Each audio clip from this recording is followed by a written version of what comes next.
I'm Dr. Greg Moore, Director of Stamps Health Services. It is hot out there, there's no doubt about it, but it's summer in Atlanta, and we have to expect that sort of thing happening. Unfortunately, even though we may well be very used to it after many summers, we have to take heat injuries very seriously. About 700 Americans die every year from heat exposure. That the human body is designed to operate in a very tight tolerance right around 98.6 degrees. And just a couple degrees either side and things start not working as well. Enzymes don't work as well, nerve conduction doesn't work as well, muscle doesn't work as well, your brain doesn't work as well. And you get 4 or 5 degrees out of whack and things just start shutting down. That we know that we start having behavioral changes when we are not comfortable anymore. And we're really only comfortable in a pretty narrow range, about 68 to 74 degrees.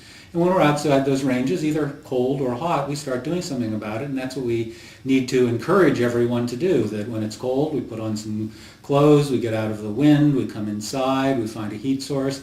And similarly, when it's hot, we need to start taking off clothes, putting on light-colored clothes, wearing hats, getting in the shade, getting inside, using fans, drinking water. Drinking water is the most important thing because the way that we cool our bodies and stop something serious from happening is by sweating.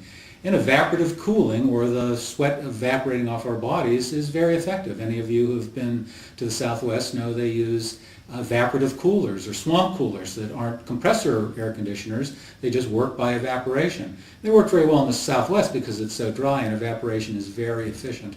When it's humid, like it is in the Southeast, like it is in Atlanta, it doesn't work as well, and so that you really have to take extra precautions. That's why fans are good, because they do help in evaporative cooling. That's why it feels good when there's a breeze, even though it's still basically pretty hot outside. So the things to do is to wear light-colored clothes, find shelter, drink lots of fluids, and stay out of the heat as much as you can, or take time cooling. It's even counting on thirst is not always enough to really keep you well hydrated. You have to really kind of push yourself. The studies been done in the U.S. military have shown that in troops in very hot environments, wearing body armor under hot temperatures, the only way they can stay adequately hydrated is weigh themselves in the morning and take breaks throughout the day and drink water until they're back to their weight of the morning. So you really need a lot of fluid. When we lose the cooling system that we have in our body, which is sweat, then things start going bad, and that your body temperature starts going up. The first illness that you get, or the first disorder you get, is heat exhaustion, and that means is that you're not keeping up with able to regulate your body temperature. Your body temperature starts going up to 100, 101. You can still sweat during that, provided that you have enough fluid on board, but you start feeling ill, feeling tired, sometimes feeling nauseated. Patients that you see that encounter that, you'll find that they are cold, they're still cool, their skin is cool, it's usually wet because they're still sweating, but they may start feeling tired, they may pass out, and these patients basically need to be taken to a cool area where they can be further cooled, where they can have more to drink. When that doesn't work, when you start losing the ability to sweat anymore and your body temperature kind of goes out of control and gets past 104 degrees core temperature, then you're sick, and you're really sick, and that's called heat stroke. Heat stroke is a very dangerous disease. You can die. You frequently do die from heat stroke. When you come upon people that are hot, their skin is hot to the touch, and it is dry, they very likely have heat stroke. They are often delusional, sometimes unconscious, sometimes convulsing, oftentimes throwing up, and they cannot really be cared for outside of the hospital. They have to get to a place where you can start IVs, where you can start rapid cooling, where you can do intensive care so that you can avoid death or permanent disability from the impact of having your body temperature above 104 degrees for a prolonged period of time. as you are sweating, that your body is using the sweat to cool your body. So it's not used as much for making urine. And so that we start concentrating our urine as much as we possibly can so that as little water that could be used for producing sweat then doesn't go out when you're urinating. And that you'll see your urine become more and more yellow the more dehydrated and concentrated it gets.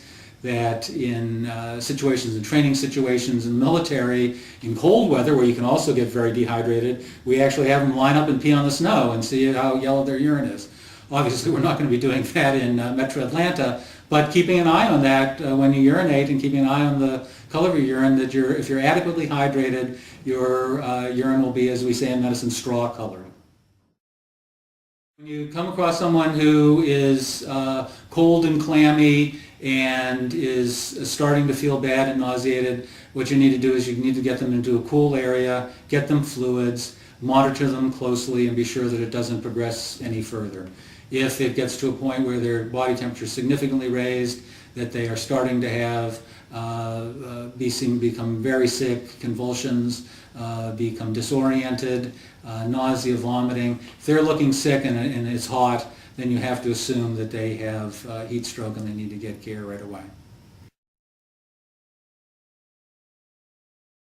It depends on how much you're sweating, and how much you're sweating, you don't really always know that. If it's humid, you may be covered with sweat, but really not sweating that much because the sweat isn't evaporating. That in a dry climate, you may not know how much you're sweating either because you never feel sweaty, but you're actually losing a huge amount of water. When it's very breezy out, that you'll get evaporation, and you won't notice about that too. So that just kind of drinking pretty much constantly when you are outside, you have no way of getting the shade, you're in heavy clothes, you have no way of avoiding that, is that you need to take frequent breaks, you need to go someplace that you can cool off, and you need to pretty much be drinking constantly.